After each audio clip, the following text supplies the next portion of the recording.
Hare Krishna, devotees, Hare Krishna. Hare Krishna, everyone.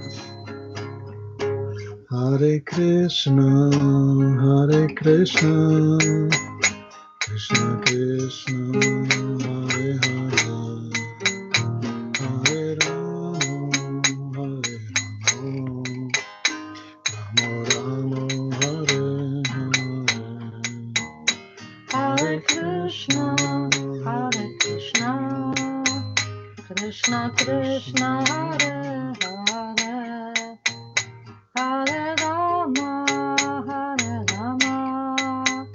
Rama Rama, Hare Hare. Hare Krishna, Hare Krishna, Krishna Krishna, Hare Hare, Hare Rama, Rama Rama, Hare Hare. Hare Krishna, Hare Krishna, Krishna Krishna, Hare Hare, Hare Rama, Rama Rama, Hare Hare. Hare Krishna, Hare Krishna, Krishna Krishna, Hare Hare, Hare Rama, Rama Rama, Hare Hare. Hare Krishna, Krishna Krishna, Hare Hare, Hare Rama, Rama Rama, Hare Hare. Hare Krishna, Krishna Krishna, Hare Hare, Hare Rama, Rama Rama, Hare Hare. Hare Krishna, Krishna Krishna, Hare Hare, Hare Rama, Rama Rama, Hare Hare. Hare Krishna, Krishna Krishna, Hare Hare, Hare Rama, Rama Rama, Hare Hare. Hare Krishna, Krishna Krishna, Hare Hare, Hare Rama,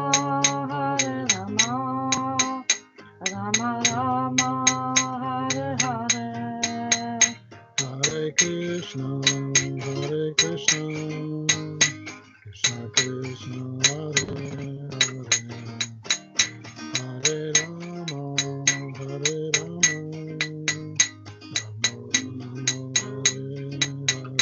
Hare Krishna, Krishna Krishna, Hare Hare, Hare Rama,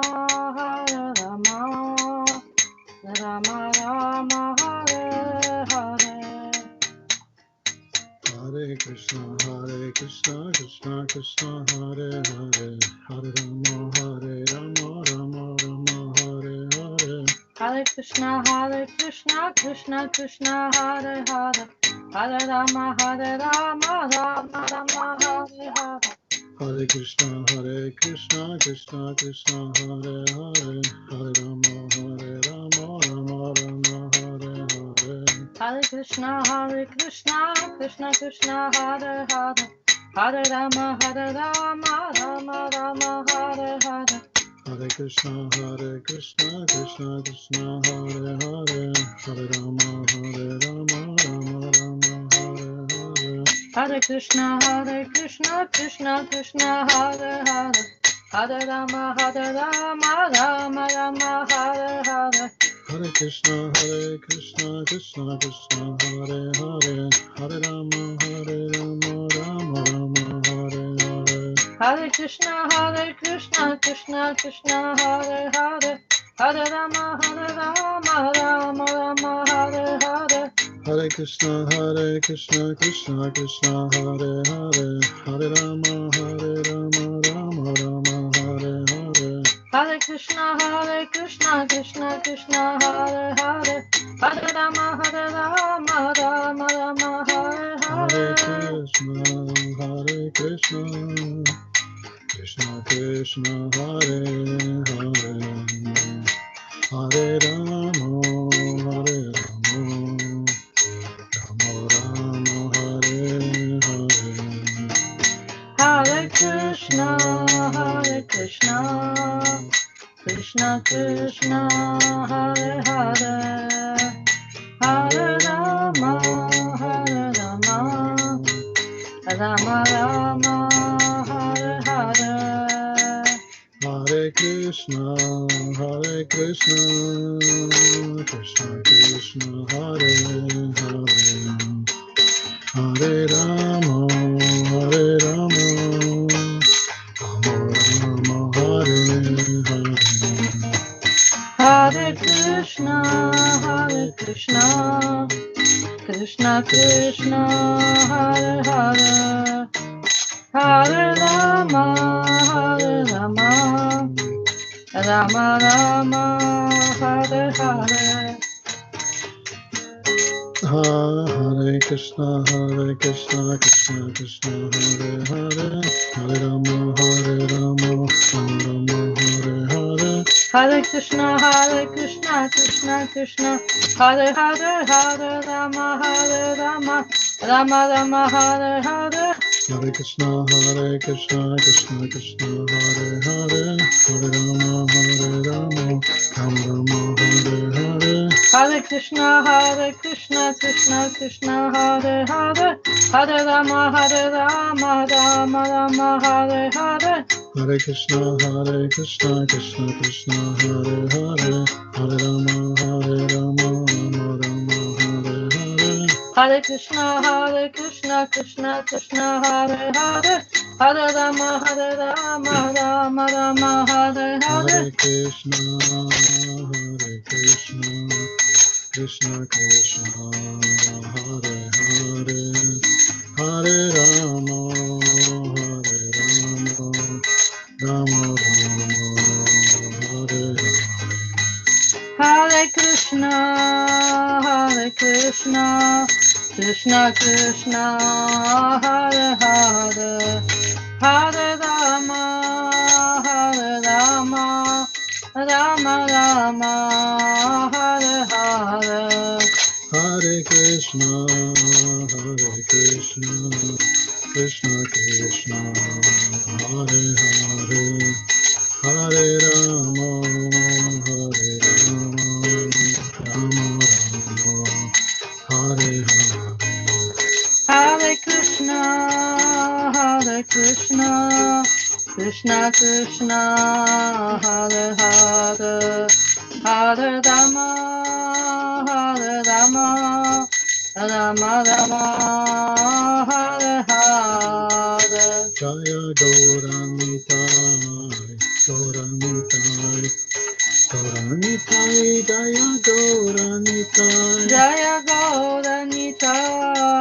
Gauranitai, Gauranitai, Jaya Gauranitai. Jaya Panchatattva, Jaya Panchatattva, Jaya Panchatattva, Jaya Panchatattva. Jaya Panchatattva, Jaya Panchatattva, Jaya Panchatattva, Jaya Panchatattva. Jaya Radha Damodara, Radha Damodara, Radha Damodara, Radhe. Jaya Radha Damodara, Radha Damodara, Radha Damodara, Radhe. Jaya Radha Damodara, Radha Damodara, Radha Damodara, Radhe. Jaya Radha Damodara, Radha Damodara, Radha Damodara Radha. Jaya Prabhupada, Prabhupada, Prabhupada, Jaya Prabhupada. Jaya Prabhupada, Prabhupada, Prabhupada, Jaya Prabhupada.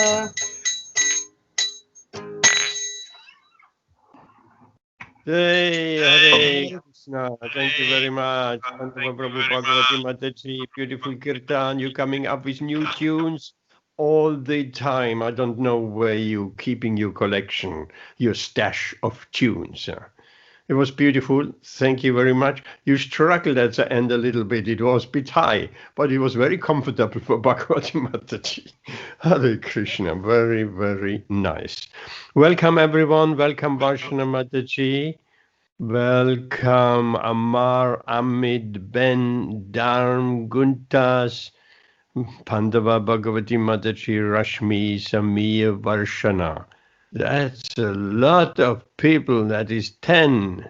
It doesn't fit even on my screen. Okay. Welcome. Is it still Kartik? I think yes. Yes, till Monday. Okay, so we would like to ask then Rashmi Mataji of singing us a Damodarastakam. I will put it up here. Namamishwaram Satchit Anandarupam. Softer, Kartals. Much softer. Don't let them cling out, just touch them a little bit. Lasat Kundalam Gokule Brajamanam. Yashodha Biyulukalada Dvamanam. Param Ristam Atyanta Druttich Gopya. Rudantam Muhurnetra Yugmam Rijantam. Karam Bhoja Yukmena Satankanetram. Muhushvashakam Patri Rekha Kakanta. Sitha Grevam Damoda Rambhakti Badam. Itir Swalilabhir Ananda Kunde. Swagosham Nimajantam Akyapayantam. Tadiyeshitaneshu Bhaktirjijatvam.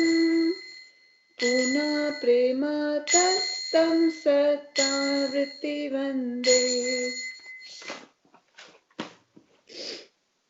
Varam Deva Moksham Na Moksham Vadim Va. Nachanye Vrinneham Varishadapi Ha. Idam Teva Purnath Gopal Balam. Sada Me Manasi Varisam Kimanye. Idam Te Mukham Bhojam Atyanta Niller. Vritam Kuntale Snigdha Raktacha Gopya. Mushchumbitam Bimba Raktadaram Me. Manase Varistam Malam Lakshala Bhay. Namo Deva Damodarananta Vishnu. Prasiddha Prabho Dukkha Jalaptimagnam. Kripa Drishti Vrishati Dinam Vatanu. Griha Nisa Mamajnam Medyakshi Drishya. Kuveratma Jaubhatta Murte Vayadvat. Tvaya Mochitau Bhakti Bhajau Kritau Cha. Tata Prema Bhaktim Svakam Me Prayacha. Namokshegra Homesti Damodareha. Namaste tu damne svurudiptidamne Tvadiyadarayatha vasvashadamne Namo radhikaye tvadiye priyaye Namo nantalilyaya devayatubhyam Hare Krishna Krishna Krishna Hare Hare Hare Rama Rama Rama Hare Hare Jaya Radha Damodar Radha Damodar Radhe Jaya Radha Damodar Radha Damodar Radhe Nitai Gaur Hari Bol. Hey, Hari Bol, Hare Krishna. Thank you very much. Nice Damodarastakam. Let's see. Here's a translation as well. Amar Prabhu, you want to start with the first translation, first verse? Huh? Okay, Amit, you want to take that first translation? To the Supreme Lord, whose form is the embodiment of eternal existence. Come a bit closer. Okay, is that better? Yes. Okay. To the Supreme Lord, whose form is the embodiment of external existence, knowledge and bliss, whose shark-shaped earrings are swinging to and fro, who is beautifully shining in the divine realm of Gokula, who, due to the offense of breaking the pot of the yogurt that his mother was churning into butter, and then stealing the butter that was kept hanging from a swing, is quickly running from the wooden grinding mortar in fear of Mother Yasoda, but who has been caught from behind by her who ran after him with greater speed. To the Supreme Lord Sri Damodara, I offer my humble obeisances. Thank you. Ben, you want to take the next one? Seeing the whipping stick in his mother's hand, he is crying and rubbing his eyes again and again with his two lotus hands. His eyes are filled with fear, and the necklace of pearls around his neck, which is marked with 3 lines like a conch shell, is shaking because of his quick breathing due to crying. To this Supreme Lord Sri Damodar, whose belly is bound not with ropes, but with his mother's pure love, I offer my humble obeisances. Thank you. Guntas, you want to take the next one? Hare Krishna. I will try to number 3, yeah? Okay. By such childhood pastimes as this, he is drawing the inhabitants of Gokula in pools of ecstasy and is revealing to those devotees who are absorbed in knowledge of his supreme majesty and opulence that he is only conquered by devotees whose pure love is imbued with intimacy and is free from all conceptions of awe and reverence.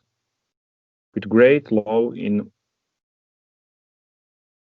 I again offer my obeisances to Lord Damodara hundreds and hundreds of times. Thank you. Thank you, Hare Krishna. English is not an easy language. And there's a spelling mistake. Imbued. I think it should not imbubes. That should be a D at the end. Anyway, let's go to number 4. Thank you, Guntas. Pandava Prabhu, you want to take that? O Lord, although you are able to give all kinds of benedictions, I do not pray to you for the boon of impersonal liberation, nor the highest liberation of eternal life in Vaikuntha, nor any other boon which may be obtained by executing the 9 processes of bhakti. O Lord, I simply wish that this form of yours as Bala Gopal in Vrindavan may ever be manifest in my heart, for what is the use to me of any other boon besides this? Thank you, Bhagavati Mataji. O Lord, your lotus face, which is encircled by locks of soft black hair tinged with red, is kissed again and again by Mother Yashoda, and your lips are reddish like the bimba fruit. May this beautiful vision of your lotus face be ever manifest in my heart. Thousands and thousands of other benedictions are of no use to me. Thank you. Shamir, you want to take number 6? Hare Krishna, everybody. I'm just gonna switch over. Dhanavad pranams to everyone. 6. Here we are. O Supreme Godhead, I offer my obeisances unto you, O Damodar, O Ananta, O Vishnu, O Master. O my Lord, be pleased upon me. By showering your glance of mercy upon me, deliver this poor ignorant fool who is immersed in the ocean of worldly sorrows and become visible to my eyes. Thank you, Hare Krishna. Vaishana Mataji, number 7. Hare Krishna, everyone. O Lord Damodara, just as the 2 sons of Kuvera, Manigriva and Nalakuvera, were delivered from the curse of Narada and made into great devotees by you in your form as a baby tied with rope to a wooden grinding mortar, in the same way, please give to me your own prema bhakti. I only long for this and have no desire for any kind of liberation. Thank you. Number 8. O Lord Damodar, I first of all offer my obeisances to the brilliantly effulgent rope which binds your belly. I then offer my obeisances to your belly, which is the abode of the entire universe. I humbly bow down to your most beloved Srimati Radharani, and I offer all obeisances to you, the Supreme Lord, who displays unlimited pastimes. Shri Shri Radha Damodara Ki Jai, Shri Yashoda Damodara Ki Jai, Kartik Mas Ki Jai. Hare Krishna. Okay, that was our Damodarastakam. Let's go to the Bhagavatam. Śrīmad-Bhāgavatam Ki Jai. Hare Krishna. The text is in the chat. We're starting with text 9. Om Namo Bhagavate Vasudevaya. Om Namo Bhagavate Vasudevaya. Om Namo Bhagavate Vasudevaya. We're reading Śrīmad-Bhāgavatam, 1st canto, 2nd chapter, text 9. Dharmasya yapavargasya nartoradyo kalpate nardasya dharmaikantasya kamulabhaya hismritaha. Okay, Amit, you want to read the translation? Yeah, okay, I'll try. It looks like quite a tricky one today, but I'll give it a go. Translation. Oh, translation. Okay, you don't. Okay. You spared the Sanskrit. Phew, that was a hard one. That was okay. Yes. All occupational engagements are certainly meant for ultimate liberation. They should never be performed for material gain. Furthermore, according to the sages, one who is engaged in the ultimate occupational service shall never use material gain to cultivate sense gratification. May I just stop you here? I wanted to ask everyone, last week, or perhaps you, Amit, you can, were you there last week? Last week? Last yes. Session. No, I wasn't there Wednesday, yes. Yeah, okay. I struggle now. I do struggle on Wednesday sometimes for the work. So anybody else who has been there were two distinctive points.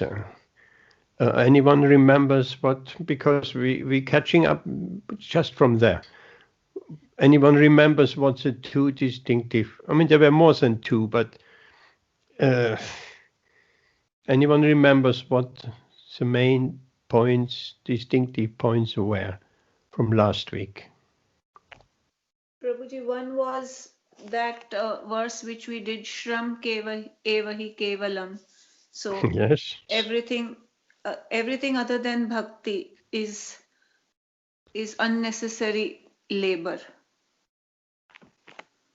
That Waste was of time. Yes. That was a very important point. Do you remember the other point? Anyone? One other point was that by doing bhakti, one automatically gets Krishna automatically gives the knowledge which is required. I don't know whether I remember that vaguely. Okay. Anyone remembers anything else? Of course, Krishna says in Bhagavad Gita, I give knowledge and forgetfulness. So from within, Krishna gives that knowledge, what is required in order to get back to him. Anyone knows that Bhagavad Gita verse? Ben, what about you? From me come knowledge, remembrance, and forgetfulness. From me come knowledge, remembrance, and forgetfulness. That's the only bit I can remember at the moment. Yes, it's actually a very important verse. We used to learn that Sarvasya cha imriti sanavishto matasmriti jnanam ahopohanam cha vidaischa sarva aham eva vedyo vedanta veda vid eha eva chaham. I am seated in everyone's heart. Exactly the point, Rashmi, you made. And from me come remembrance, knowledge, and forgetfulness. So here, Krishna within the heart, he will reveal. By all the Vedas, I am to be known. Indeed, I am the compiler of Vedanta, and I am the knower of the Vedas. So there were two other points, one other point last week. Extended and concentrated selfishness. Remember that? I just came across someone today from India, and she said, I love my country. Jai Hind. I love my country. I mean, I didn't say anything, but I thought, well, can you go a little bit higher? You don't love any other country, you just love your country. Or maybe you love other countries, but your country you love more. That is extended selfishness. There are many people in that category. I love my country. Patriotic. And what was the other point, the second point was exactly what we carrying on now. Shrava eva hi kevalam. That was actually very interesting, Rashmi. It made me think. Because as devotees, we have heard Srila Prabhupada and other devotees saying hundreds and hundreds of times, Shrava eva hi kevalam. Waste of time, useless labor. Many times we heard. Yes, that's a verse, Ben. So many times we heard that. But you said that in India everybody knows that. And that made me think, that is interesting. In India everybody knows that line of Bhagavatam verse Shama Eva Hi Kevalam. Shama Eva Hi Kevalam. That's interesting. Why? Because just see, Indian culture still to the day is based on Vedic culture, is based on Śrīmad-Bhāgavatam. People probably who use that phrase, they don't know it's from Śrīmad-Bhāgavatam. It just has come into public consciousness and everybody's using that. But actually it's coming from Śrīmad-Bhāgavatam. That's what the origin of that phrase is. So unfortunately people are turning away or don't study most Śrīmad-Bhāgavatam. So they're just a little bit left over from Śrīmad-Bhāgavatam is here in the common use of language. Okay, Amit. Purport. We have already discussed that pure devotional service to the Lord is automatically followed by perfect knowledge and detachment from material existence. But there are others who consider that all kinds of different occupational engagements, including those of religion, are meant for material gain. The general tendency of any ordinary man in any part of the world is to gain some material profit in exchange for religious or any other occupational service. Even in the Vedic literatures, for all sorts of religious performances, an allurement of material gain is offered, and most people are attracted by such allurements or blessings of religiosity. Okay, can I stop you here? Any examples, anyone? Amit, any examples what Srila Prabhupada just talks about? Even in religious performances, the allurements of material gain, it is offered. And that is where people are attracted to her. Any examples? Yeah, I mean, as in Hindu religion, a lot of some of our gurus, they come to temples and they get money, so they get paid. So there is examples of gurus that fly around, and get material rewards for their service. For their religiosity or whatever say, propagating. Yes, that is one example. Anybody, Benny, can you think of another example?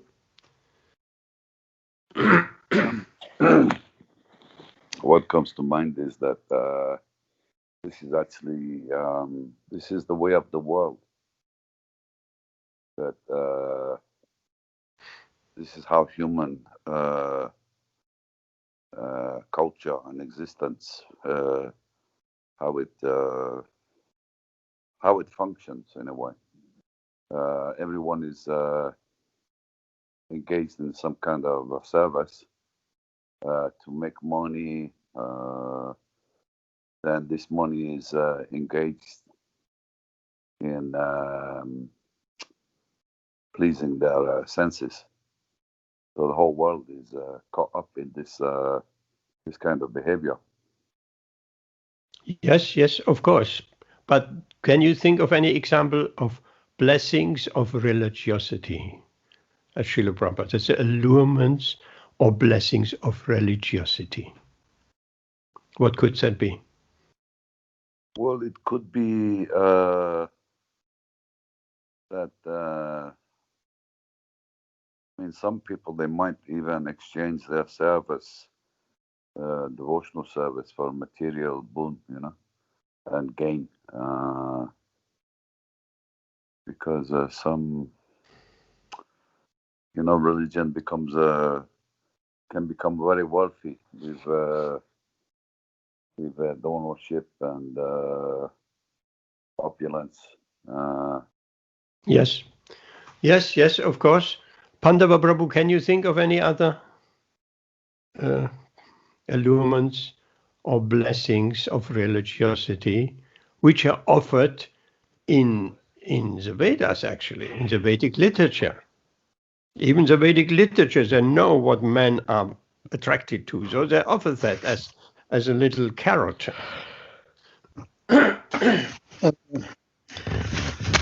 Krishna mentions, as far as I remember, in Bhagavad Gita also, flowery language of the Vedas, going to heavenly planets, and then moksha or liberation. These are the, let's say, the highest allurements, but the more physical are all kinds of wealth. Yes.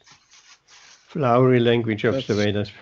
People are attracted to the flowery. But I'm thinking here, particularly what the Vedas are offering allurements is yagyas and right. They're offering things like heavenly. They can offer the heavenly planets. Through like karma kanda. They're offering like time in different heavenly planets. Yes. So that's a material allurement. They're offering wealth. They're offering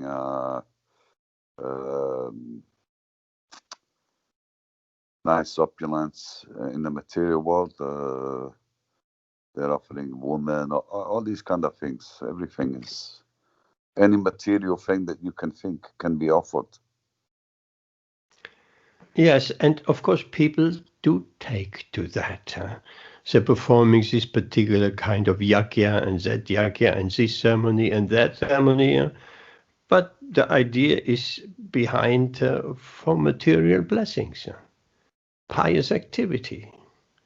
That's the idea. And people are very much in amata within the Indian community, within the Hindu communities. There's so many different yagyas, so many different processes, so many different procedures. On a particular day, you do this, you do that, and this, and then you will prosper.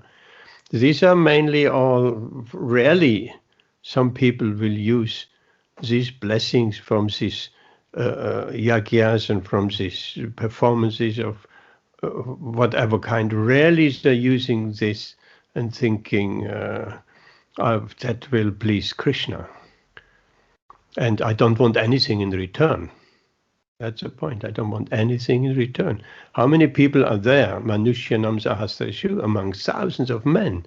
How many people are there who actually don't want anything in return from the Lord? They just want to be engaged in his service. That's a pure devotees. Everybody else, the whole world, they want exchange. And of course we have the four principles where the whole Hindu community turns around. Dharma, religiosity. Artha, economic development. That was one of the strong points last time. And Ben, you made a very nice comment about economic development all over the world. This culture is everywhere. There is not a single country who has an alternative to economic development.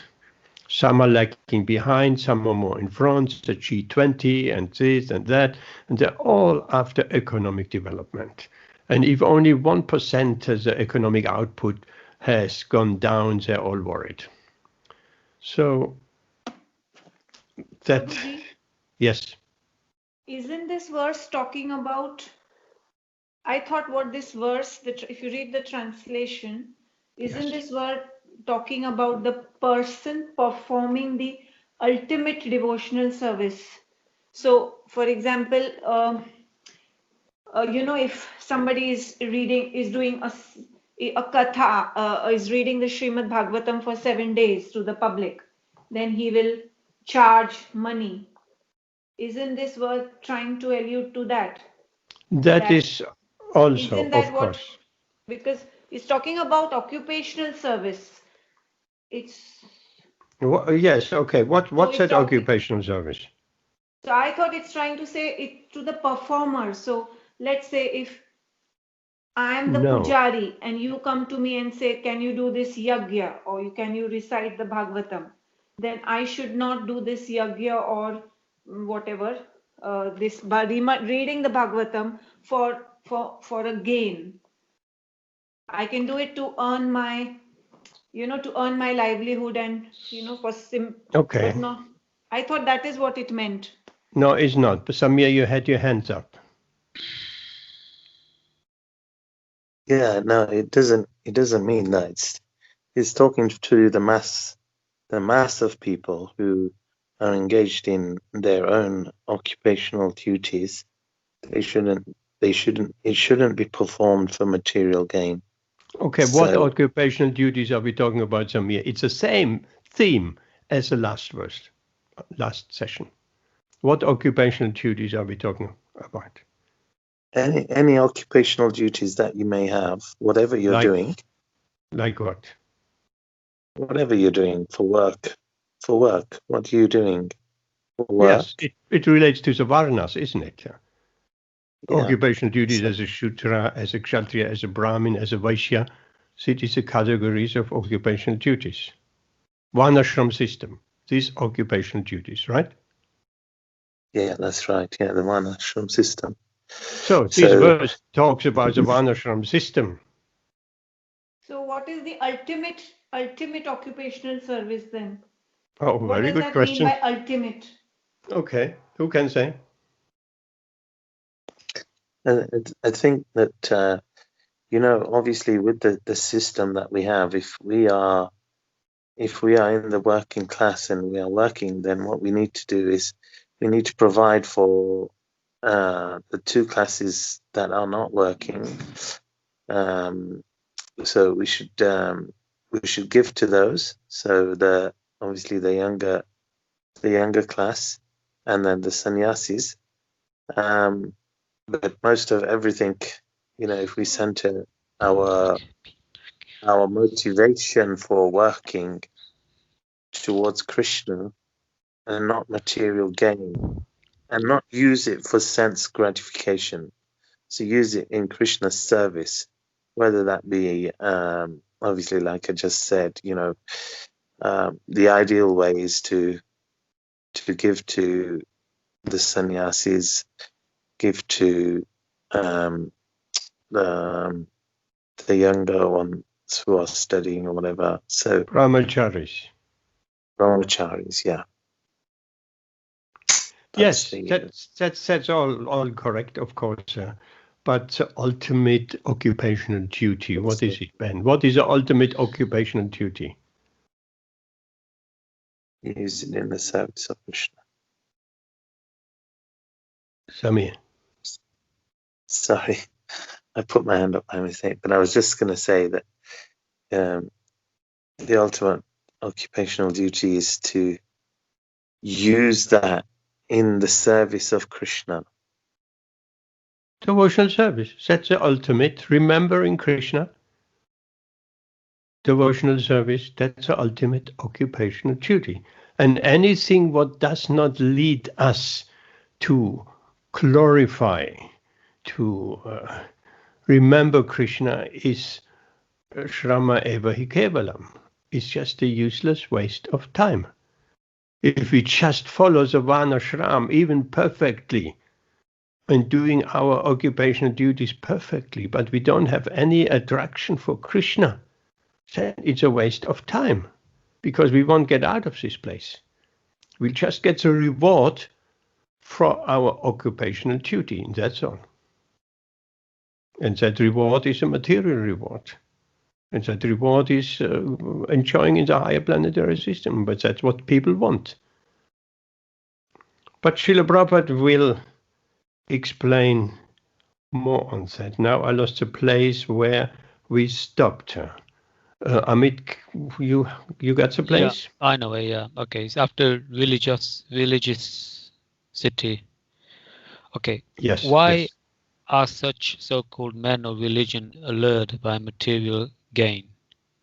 Because material gain can enable one to fulfill desires, which is in turn satisfy sense gratification.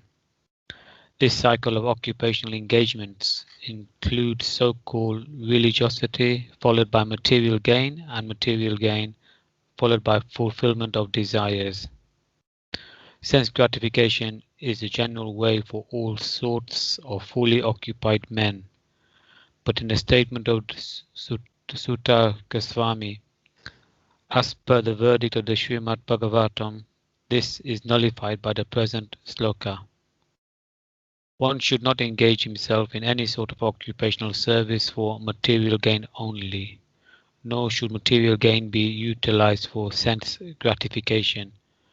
How material gains should be utilized is described as follows.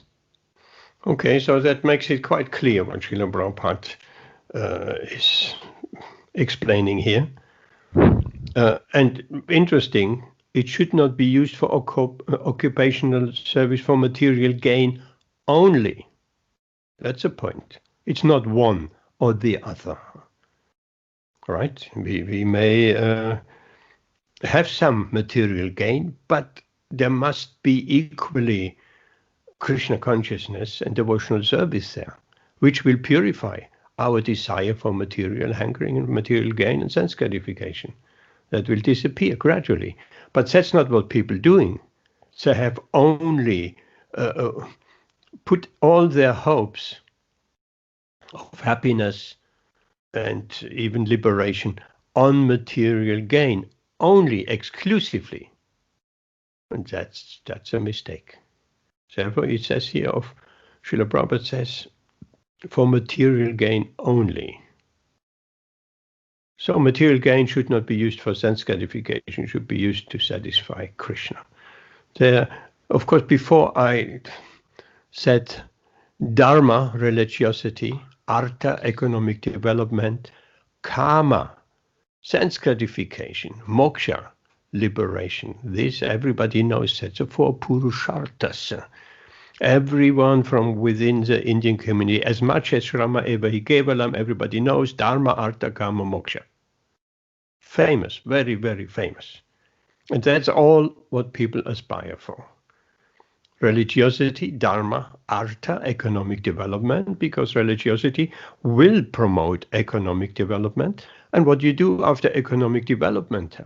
Karma, sense gratification. If you have accumulated so much economic development and so much asset, you want to enjoy them. Nice verse, Ben. And then when they're still frustrated, then it's moksha, merging into the Supreme, salvation. So here is a quite a nice reference. Actually, we read that last time.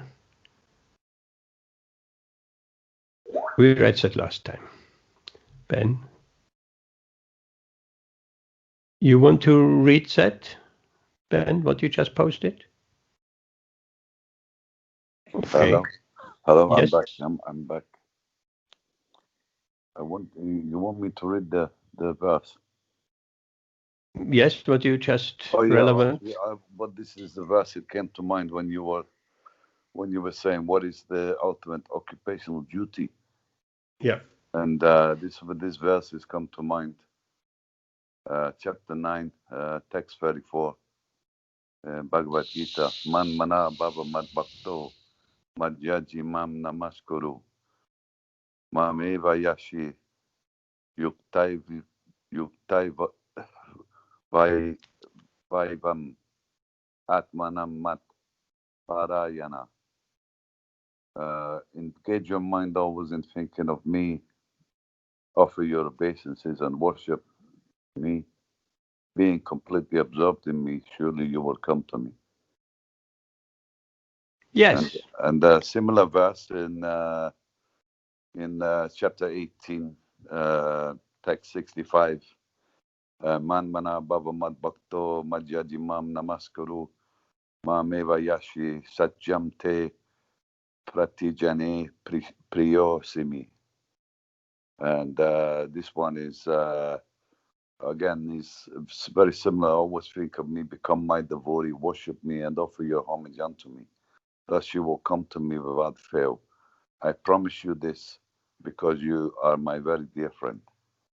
Beautiful, beautiful. This is Twice, Krishna says, twice. This is the ultimate occupational duty. But people are only interested in the occupation duties of Varna and Ashram only. We can perform our duties in Varna and Ashram, but at the same time we need to engage in occupational duties of thinking of Krishna. Man mana bhava mat bhakto. That's the highest occupation duties, and that will purify all desires for sense gratification, little by little by little. Any questions to that shloka before we move on? That theme has gone on now for 2 verses, and it will go on more. Yes, Ben? But this sounds right. It sounds okay theoretically, but practically, this would be a big. This would actually take a revolution. Yes, absolutely. Because people are so inculcated with this in their culture. The whole culture is based around enjoyment.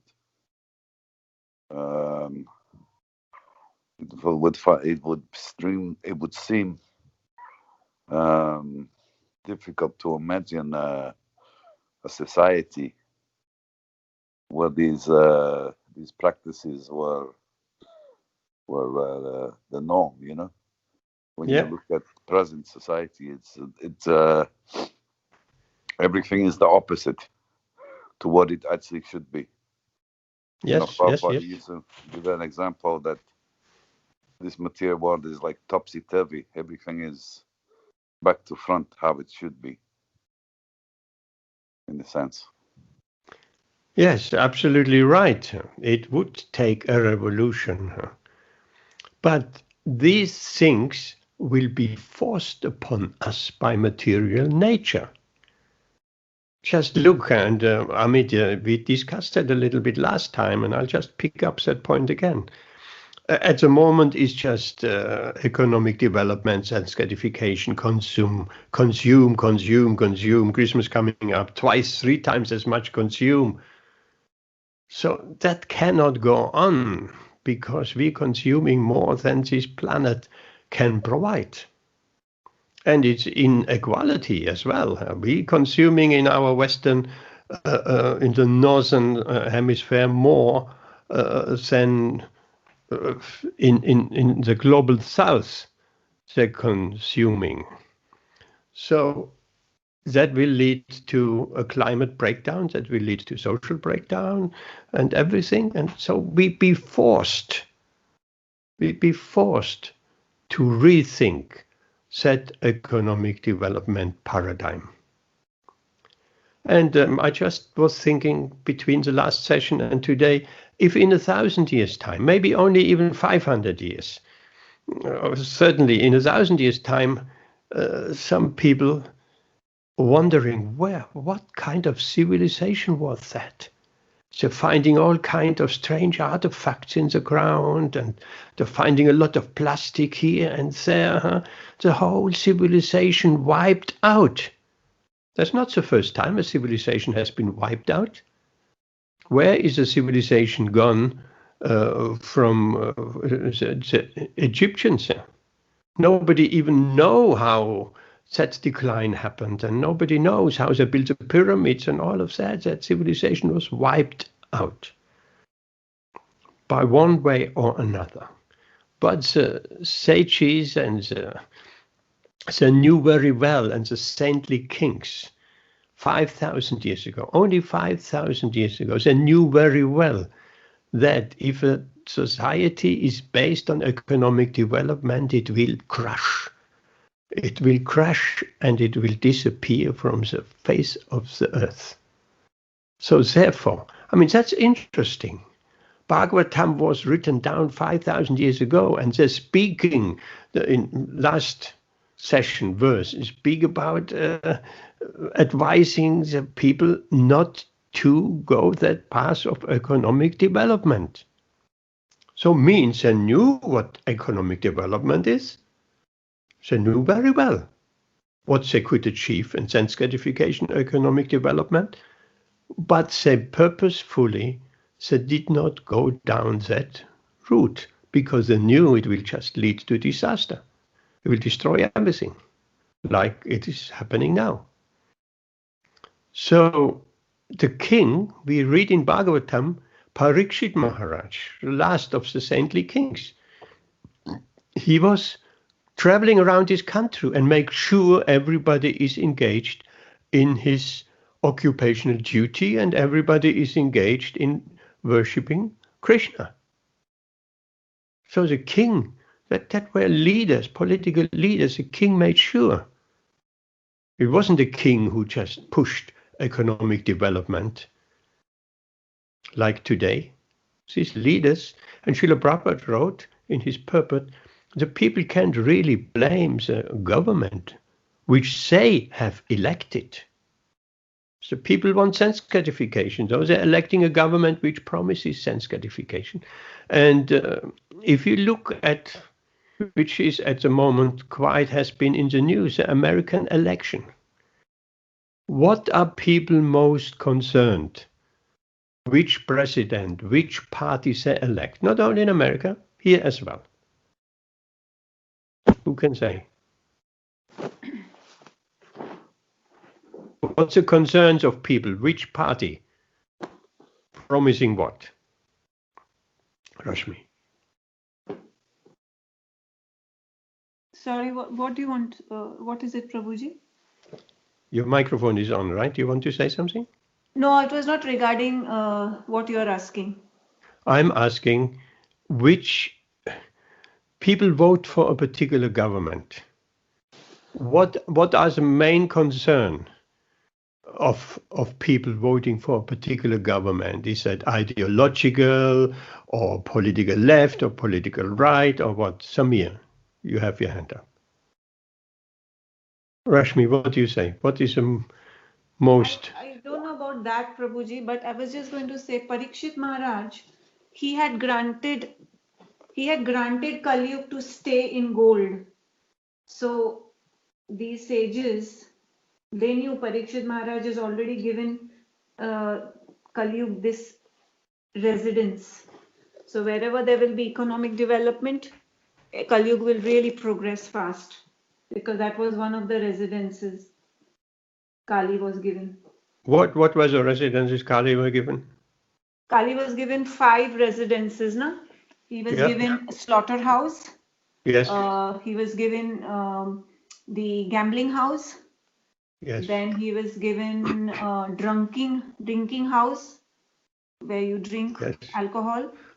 Then he was given prostitution house. And then he wanted one more place. So Parikshit Maharaj said, okay. One more. Initially he got only 4 places, Kali.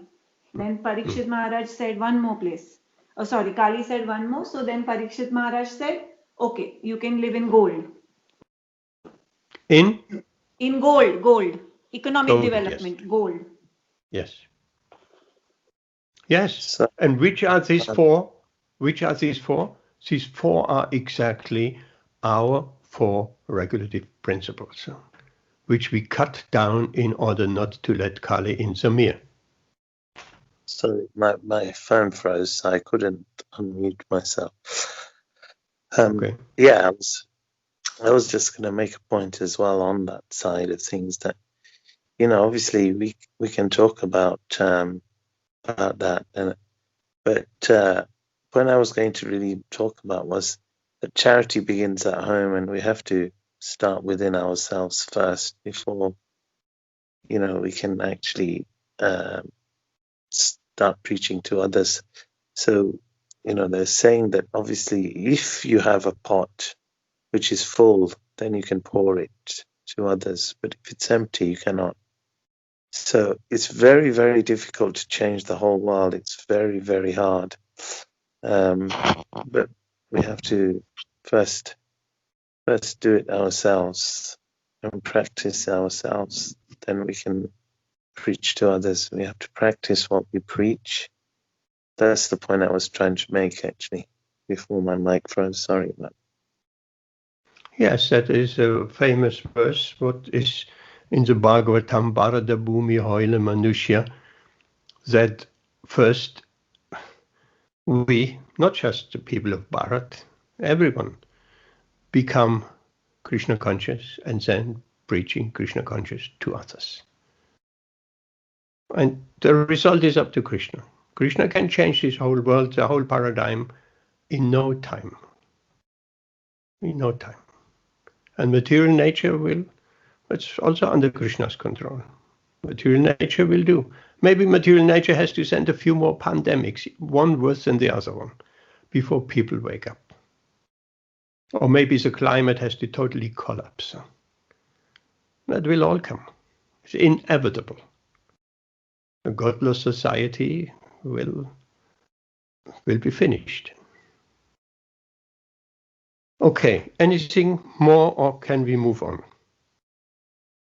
Bhagavati Mataji, you want to take the next verse? Text 10.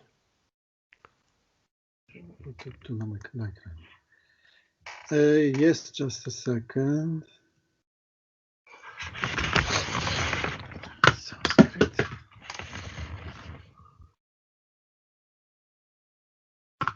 Kamasyanandriya pritir labho jivata yavata jivasya tattva jigyasa natho yashtreha. Karma life's desires should never be directed towards sense gratification. One should desire only a healthy life or self-preservation, since a human being is meant for inquiry about the absolute truth. Nothing else should be the goal of one's work. Purport: the completely bewildered material civilization is wrongly directed towards the fulfillment of desires in sense gratification. In such civilization, in all spheres of life, the ultimate end is sense gratification. In politics, social service, altruism, philanthropy, and ultimately in religion or even in salvation, the very same tint of sense gratification is ever increasingly predominant. In the political field, the leaders of men fight with one another to fulfill their personal sense gratification. The voters adore the so-called leaders only when they promise sense gratification. As soon as the voters are dissatisfied in their own sense of gratification, they dethrone the leaders. The leaders must always disappoint the voters by not satisfying their senses. The same is applicable in all other fields. No one is serious about the problems of life. Even those who are on the path of salvation desire to become one with the absolute truth and desire to commit spiritual suicide for sense gratification. But the Bhagavatam says that one should not live for sense gratification. One should satisfy the senses only in so much as required for self-preservation and not for sense gratification. Because the body is made of senses, which also require a certain amount of satisfaction, there are regulative directions for satisfaction of such senses. But the senses are not meant for unrestricted enjoyment. For example, marriage or the combination of a man with a woman is necessary for progeny, but it is not meant for sense enjoyment. In the absence of voluntary restraint, there is propaganda for family planning, but foolish men do not know that family planning is automatically executed as soon as there is search after the absolute truth. Seekers of the absolute truth are never allured by unnecessary engagements in sense gratification, because the serious students seeking the absolute truth are always overwhelmed with the work of searching the truth.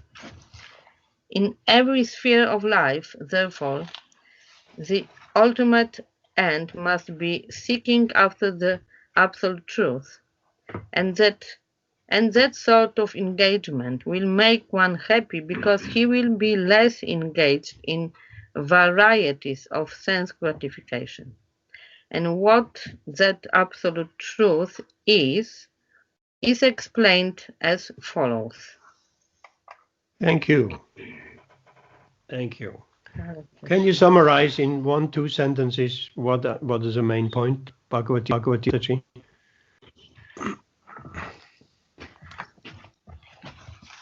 The Prabhupada in the purport, and more at the anyway, the verse itself gives us the simple but very basic instruction, namely that our desires, which of course we all have in life, they should not be directed towards our sense gratification, meaning towards the activities and things which are for our selfish enjoyment. The human life is meant for searching the absolute, the searching God, searching something higher than fulfilling the necessities of life. So main, yeah. Nice. Very nice. Thank you so much. Srila Prabhupada makes a distinction between self-preservation and sense gratification. That's quite important. It's not black and white, one or the other. Self-preservation is just another word where we're reading in the Bhagavatam is because the senses have to get some food. We have to maintain the body. So that self-preservation is sometimes defined as much for the senses to keep body and soul together. That's a big difference. If that is the idea to keep body and soul together, self-preservation, living a very simple life, really, that's one thing. But if it goes overboard, as we have in all our Western, not only Western societies all around the world, it's just consumerism, to such an extent that the whole show will collapse. It's not possible. So waste mountain, and Amit, you will know that. So waste mountain, electronic waste from all the iPhones and all the electronic gadgets is a mountain. They don't know what to do with it. And what speaks of plastic waste and so much waste and so much pollution, and they don't know how to stop it. And they're thinking of getting the CO2 in the atmosphere down, Paris Agreement, carbon-free by 2050. It's almost impossible if we don't stop that extraordinary consummation of goods which are not necessary to keep body and soul together. There is one can live a much more simpler life, and will be forced. People will be forced to live a more simpler life. Otherwise, they're just destroying themselves. Okay, anyone? Samir. Yeah, hi everyone. Just a couple of examples came into mind as well while reading that verse.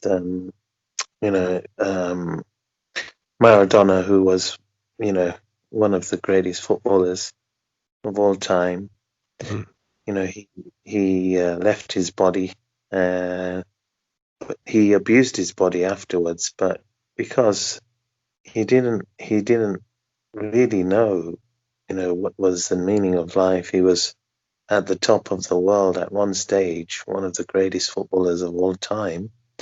But once, obviously, he came down from that, he started to abuse his body with drugs and so-called things. So people are really lost. They don't know what the actual ultimate goal of life is, and it's such a good example because, he was, like I said, at the top of the world when it comes to football, but the ultimate goal he doesn't know about. So instead of, using his body to serve the Lord, he started abusing it and trying to do as much sense gratification as he could with drugs and so-called other substances, which ultimately, killed him.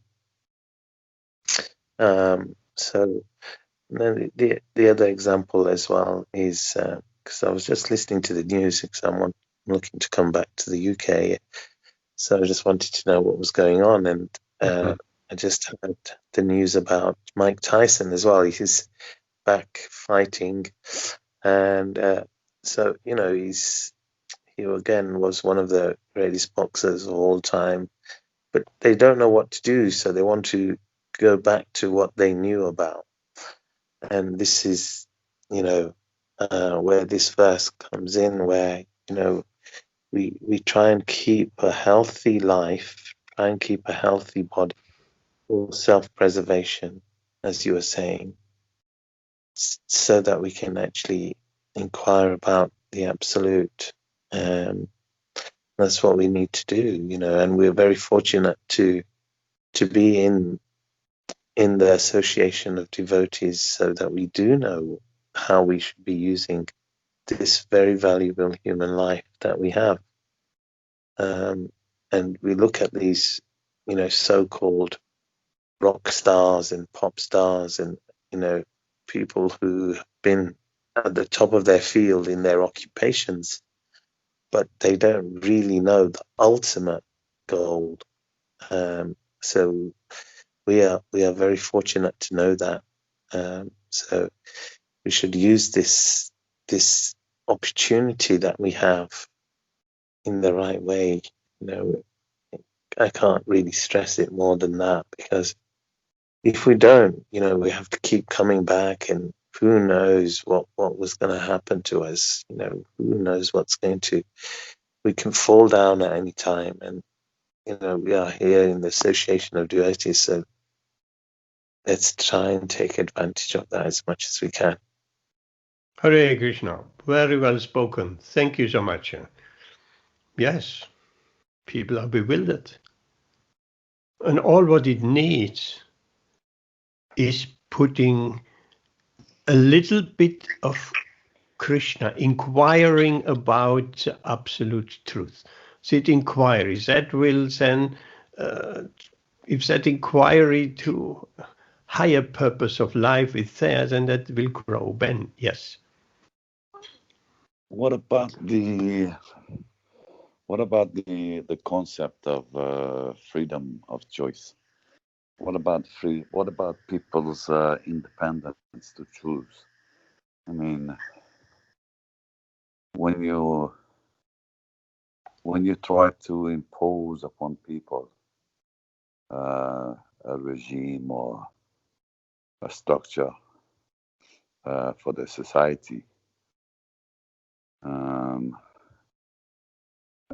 I would imagine it's quite difficult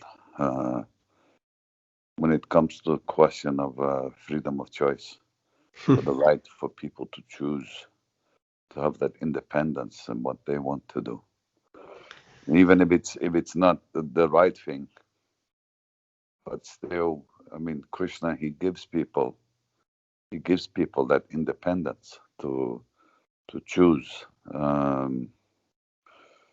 not to engage in his service and to fulfill their own desires. I mean, because a lot of what this material world is about is it is a place for rebellious souls to come and to fulfill their unlimited desires in material life, in the material world.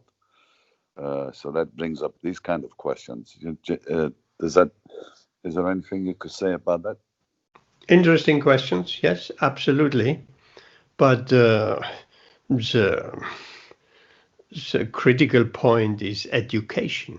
5,000 years ago, under Parikshit Maharaj, people were educated. They were not demanding sense gratification in the same way as people are demanding sense gratification today.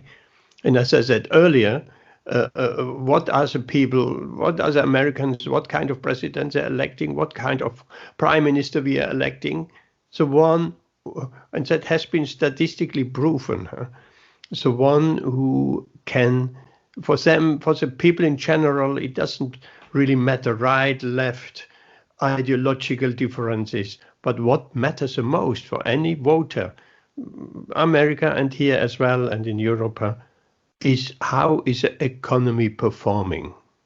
So people are just concerned about the economy. So freedom of choice.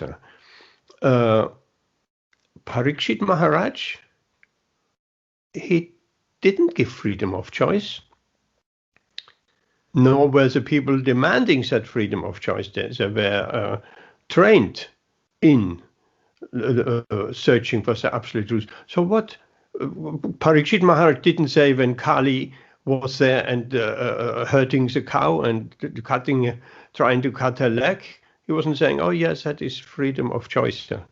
No, he was ready to kill Kali on the spot. So the king was stricter. The king was very stricter.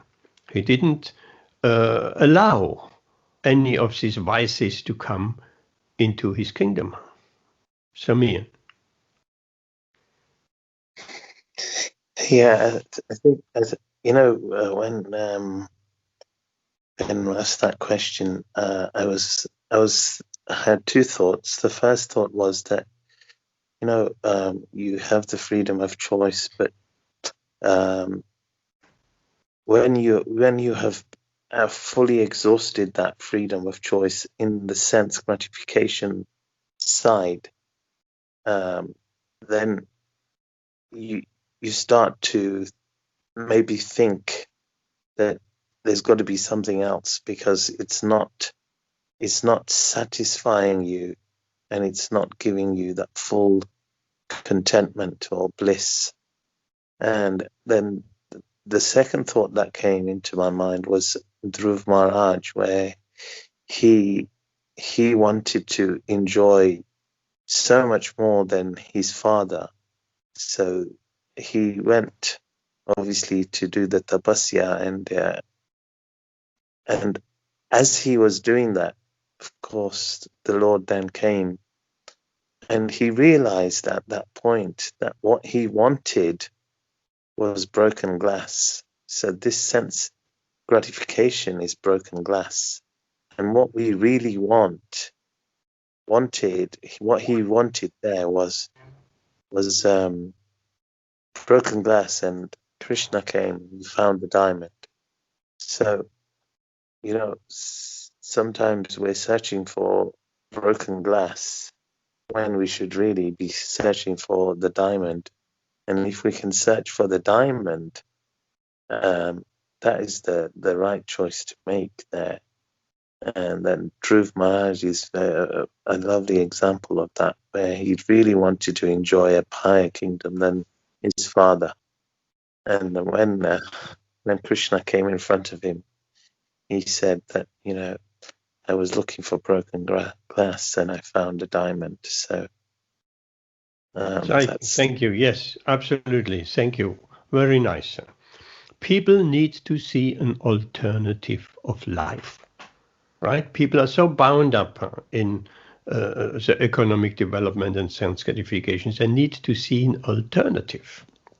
So we, as devotees, personally and collectively, we have to show an alternative. an alternative how to live a satisfying life in the search for the absolute truth. Who hasn't said anything? Amit, what do you say?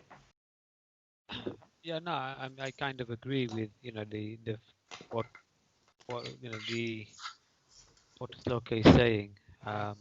So it's all the examples given are just and examples show what Samir gave was definitely people are lost with they don't know what when they work and do all the gains, but they don't know what they work for a certain reason, but they don't know what they're working for, and then they struggle because they don't have a purpose or understanding of what they are actually working for. Yes, thank you. Yes, absolutely. There is a very interesting phenomenon. I have spoken to people and I heard about people since there was a pandemic, the lockdown. People actually thinking about life for the first time, for years and years and years and years. People thinking a little bit because the pressure is off, the shops are closed down, the offices are closed down, they're working from home, the shops are closed and all of that. So people have actually for the first time in a very, very long time being on that rat race of being just in that cycle of economic development and raising and money and consuming and money. For the first time, more than ever before, people thinking about life, people thinking about values, people thinking, not all, but more than before, many people thinking about re-evaluating their lives, they're discovering to be at home, to be locked down and not rushing to the chopper in the traffic jam and back. And there are alternatives. I can work from home, I can be with my family. And so many things have been discovered in that lockdown. So interesting. And maybe we need more of that to come to our senses and see what are the real values in life. All what it needs is just to turn our attention as a society, as an individual, our attention to some higher search for the absolute. Therefore, Bhagavatam actually starts, and Srila Prabhupada says human life actually starts if we ask question, who am I? Where do I come from? Where do I go after? What is the purpose of life? Then human life starts. If one doesn't ask this kind of question, then it's just animal life. Human life is different from eating, sleeping, mating, and defending. That's animal life. On top of these necessities, to some extent, and preservation of the body, and the senses need some food. But on top of this, human life means inquiring. Who am I? What's the purpose of life? Where do I come from? Where will I go after? That's all what the Bhagavatam tries to instill in us. Prabhuji, Anyone else? Prabhuji, you have just answered Ben's question. Ben's question was why about this. We all have, Krishna has given us freedom to do what we want. But so you've just answered it. Krishna has given us the freedom, but Krishna also gives us the knowledge. He sends all his associates from time to time to remind us of our choices and what the outcome will be. Parikshit Maharaj could have just died of a heart attack, couldn't he? He could have died of a heart attack. He could have just died of a snake bite. But he was given an opportunity. So he was told that you're going to die after 7 days. He could have just died immediately. That the sage's son could have cursed him on the spot and said, you die now with this snake bite or whatever. But he gave him, after 7 days, this snake will bite you. So through Parikshit Maharaj was given an opportunity for 7 days. 7 days he is going to die. We can die any minute. We can die next second after this Bhagavatam class ends. So Parikshit Maharaj was given those 7 days. So through Parikshit Maharaj, Krishna gave an opportunity for the Bhagavatam to be said. If Parikshit Maharaj had not put these questions, the Bhagavatam would have never been said. Hare Krishna. Absolutely. Beautifully put. Beautifully put. Thank you, Rashmi, for that. So Krishna has arranged another opportunity for turning us towards him. And that's all what it is. For us, voluntarily, freedom of choice, of course. Nobody can. Freedom of choice is always there. Freedom of choice was that we come in this material world in the first place. That was our freedom of choice. But Krishna arranges not only sending his representatives and the great devotees and incarnations, he comes himself even to remind us there is more than economic development. There is more than sense gratification. You don't need to live just for eating, sleeping, mating, and defending. There is more. You can have a life of full freedom and go back home, back to the spiritual world where you actually belong to. So Krishna is just, and the devotees are just reminders. That's all what we do. We're reminding people what life is really about. It's not just this petty sense gratification, which does not gratify us anyway. So more we engage in this sense gratification, so more the fire of our lusty desires is burning. It's just like putting ghee into the fire, swaha, swaha, swaha, and the whole civilization goes down. And we going down individually, and we're destroying this planet. That's all. So very nicely put, Rashmi Mataji. Shall we take one more verse and then we have a bit of time for some Kirtan? Text 11. I mean, the same theme goes on, and I'm sure it goes further. Who hasn't been reading anything? Who wants to read? Pandava Prabhu, you want to read next text 11? Sure. It's the famous verse. Very famous. Very famous.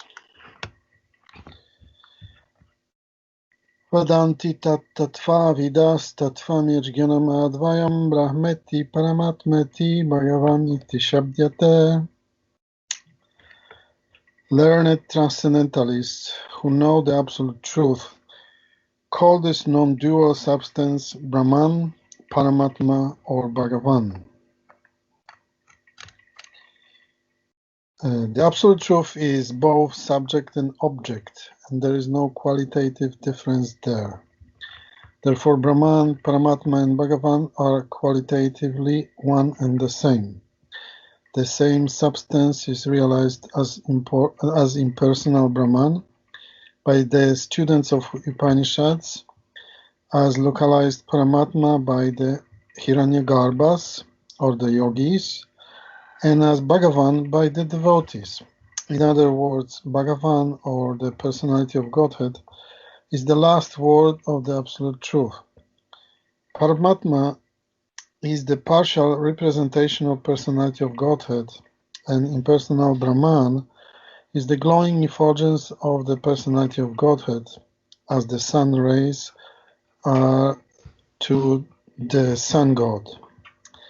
Less intelligent students of either of the above schools sometimes argue in favor of their own respective realization, but those who are perfect seers of the absolute truth know well that the above three features of the absolute truth are different perspective views seen from different angles of vision. As it is explained in the first shloka of the first chapter of Bhagavatam, the Supreme Truth is self-sufficient, cognizant, and free from the illusion of relativity.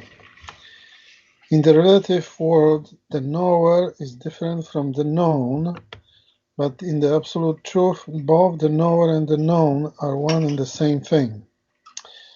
In the relative world, the knower is in the living spirit or superior energy, whereas the known is inner matter or inferior energy. Therefore, there is a duality of inferior and superior energy. Whereas in absolute realm, both the knower and the known are of the same superior energy. There are three kinds of energy of the supreme energetic. There is no difference between the energy and energetic, but there is a difference of quality of energies. The absolute realm and the living entities are of the same superior energy, but the material world is inferior energy. Living being in contact with the inferior energy is illusioned, thinking he belongs to the inferior energy. Therefore, there is the sense of relativity in material world. In the absolute truth, there is no such sense of difference between the knower and the known, and therefore everything there is absolute. Thank you. Hare Krishna.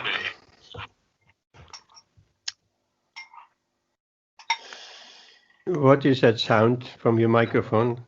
Bhagavati Mataji is just stirring her tea or something like that? Yes. I thought so. It sounds like. The Cup of microphone tea. is fruit tea. Yeah, we can hear everything. Everything we can hear. So, anyone wants to say something to that shloka? Prameti Paramatmeti Bhagavaniti Sabchati.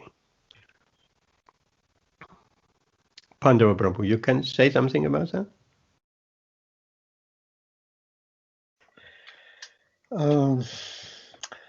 Yes, this is really a great verse. Srila Prabhupada gave also many lectures in reference to this verse.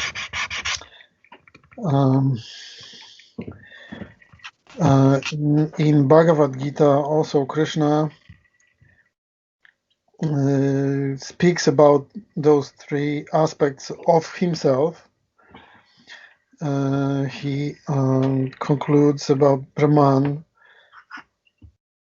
that Brahman is the effulgence of his body, and the ultimate stage of happiness, that's Brahman.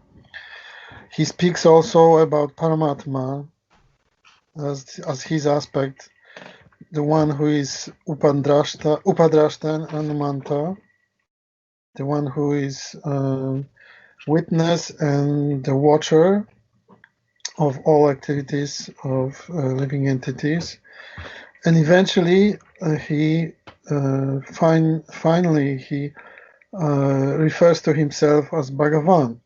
So this verse is also summary of all these transcendental conclusions. So Prabhupada here mentions that those who study Vedas, or especially Upanishads, where the absolute truth is described as impersonal, to make it short, to those students, the absolute truth is understood as such, that the effulgence, or that all-pervading energy of absolute is the final word. Then there are yogis who move farther, and they meditate on Paramatma, which is the aspect of Krishna in everyone's heart, and they can see when they mature in their meditation, they can see Paramatma. But eventually, all these two stages cannot give full satisfaction to the soul, because if somebody realizes Brahman, that aspect is only the only aspect that is available for the soul is the Sat aspect, which is permanence. But because the soul is a reflection of Krishna and has spiritual senses, the soul cannot stay there forever. Eventually, because he cannot see anything, he just realizes definitely happiness, spiritual happiness, but there's no variety, so the soul falls down from that platform again, because as soon as the desire of touching or tasting or seeing anything comes to the mind of that soul, which is hanging somewhere in that effulgence of Brahman, because he's not trained to see the spiritual variety, that soul falls down again to a material platform and he has to be born again.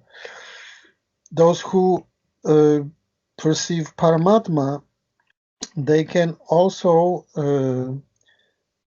at least they are a little bit higher, because they experience form of Vishnu, but that vision also ultimately is not the final, and Vishnu disappears from the sight of those yogis. So all of these students of Upanishads or yogis, eventually they have to come across bhakti yoga when they learn to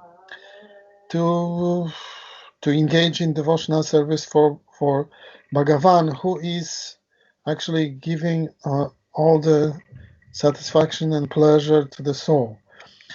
And then all the engagements are perfect when the soul meets and understands Bhagavan. Hare So, Krishna. Beautifully explained. Prabhupada was giving very often the example of the mountain, which is clouded by different clouds, and from the distance it looks foggy. So that's the first stage.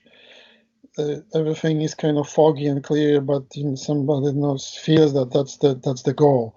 But when somebody comes closer, you can see there's the mountains, there's the clouds and everything. So that's the second stage. And finally, when somebody gets on the mountain, then he sees the variety of life and different forms and creatures and so on. So that's the final realization of Bhagavan. Thank you very much.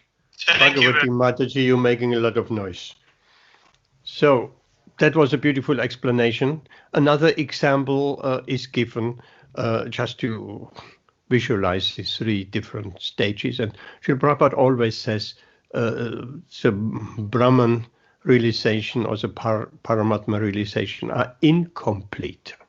They're not complete, but the realization of Krishna as Bhagavan, that is a complete realization we can engage with.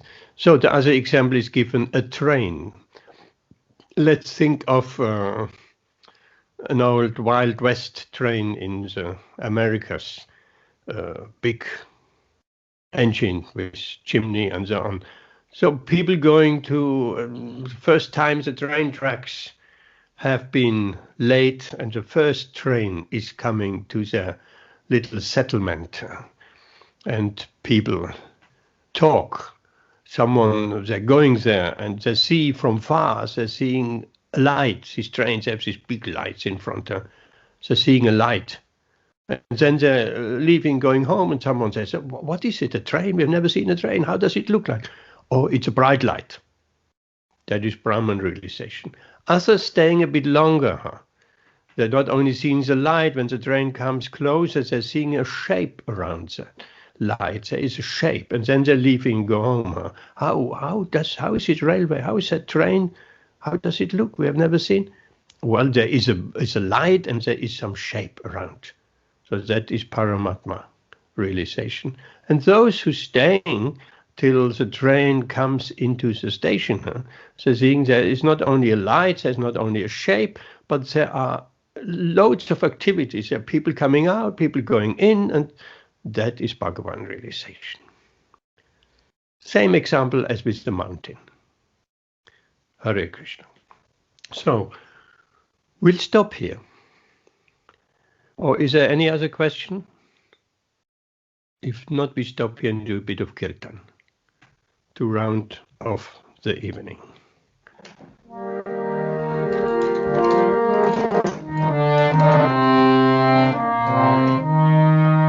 Nama Om Vishnu Padaya Krishna Prestaya Bhutale Śrīmad-Bhakti Vedanta Swamin iti namine Nama Om Vishnu Padaya Krishna Prestaya Bhutale Śrīmad-Bhakti Vedanta Swami iti namine Namaste Saraswati Deve Gauravani Pracharine Nirvishesha Shunyavadi Paschatya Tishatarine Namaste Saraswati Deve Gauravani Pracharine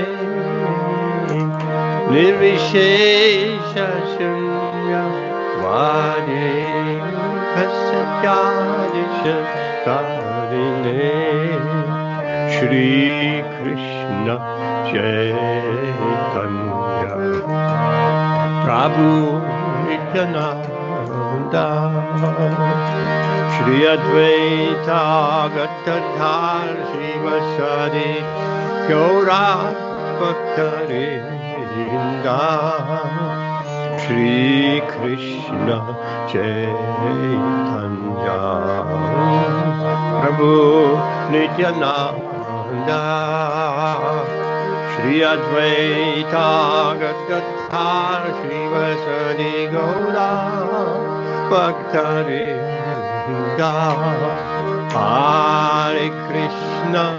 Hare Krishna Krishna Krishna Hare Hare Hare Rama Rama Rama Rama Hare Hare Hare Krishna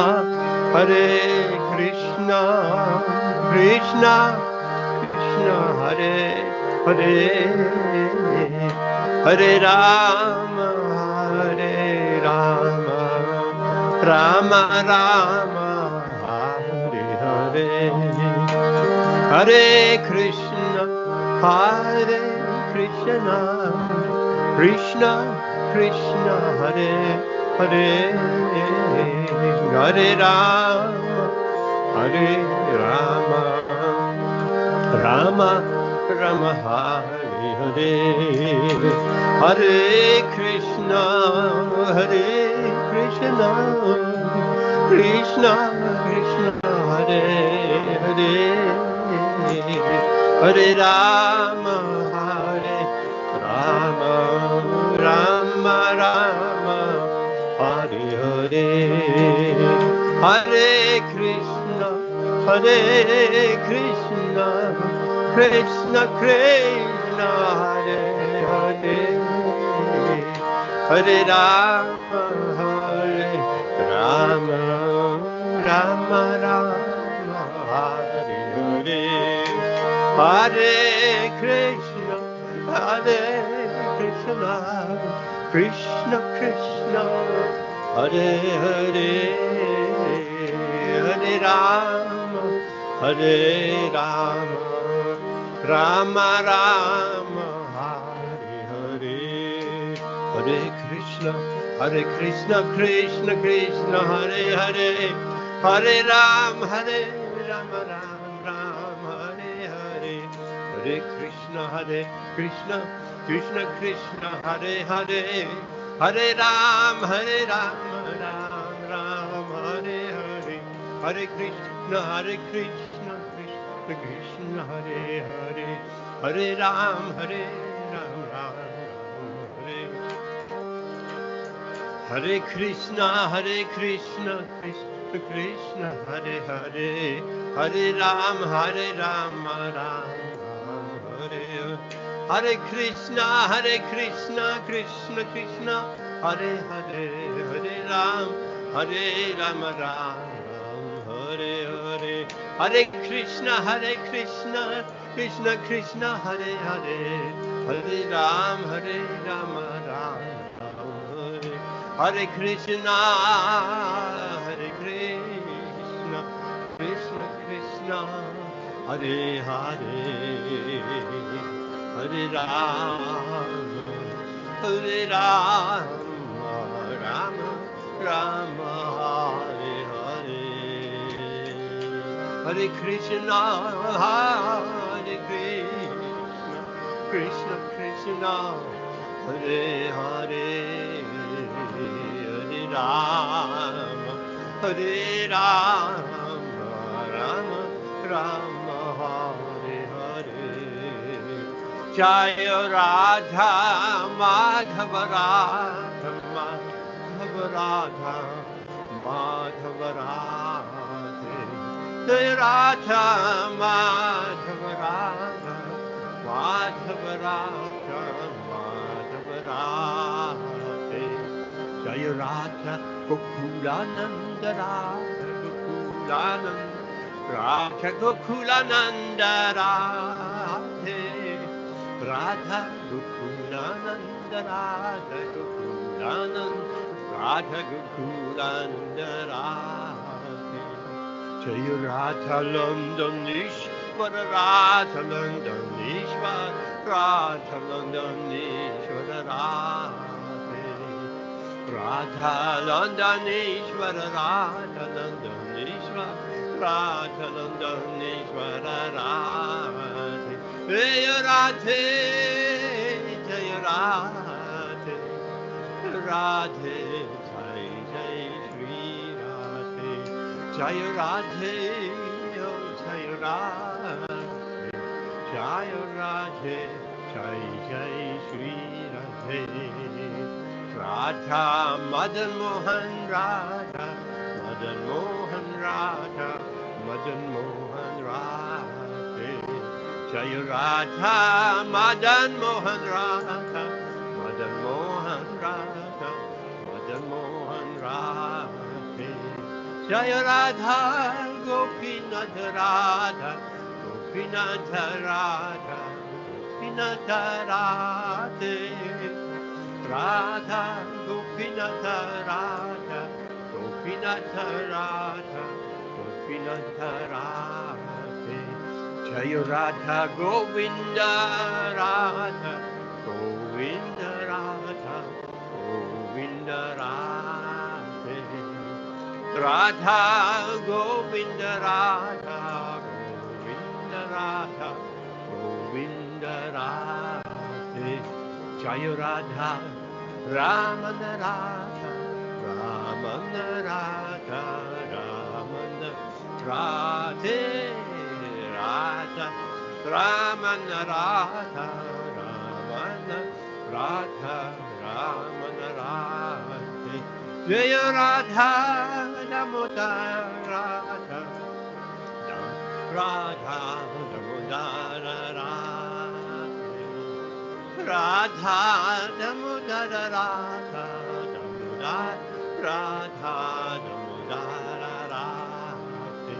Jaya Radha Shyam Sundarada, Shyam Sundarada, Shyam Sundarada, Radha Shyam Sundarada, Shyam Sundarada, Shyam Sundarada, Jaya Radhe, Jaya Radhe, Jaya Radhe, Jaya Shri Radhe, Radhe, Jaya Jaya Radhe, Jaya Radhe, Jaya Jaya Shri Radhe, Krishna Balaram, Jaya Krishna Balaram, oh Krishna Balaram, Jaya Krishna Balaram, Jaya Krishna Balaram, Jaya Krishna Balaram, Jaya Krishna Balaram, Jaya Krishna Balaram.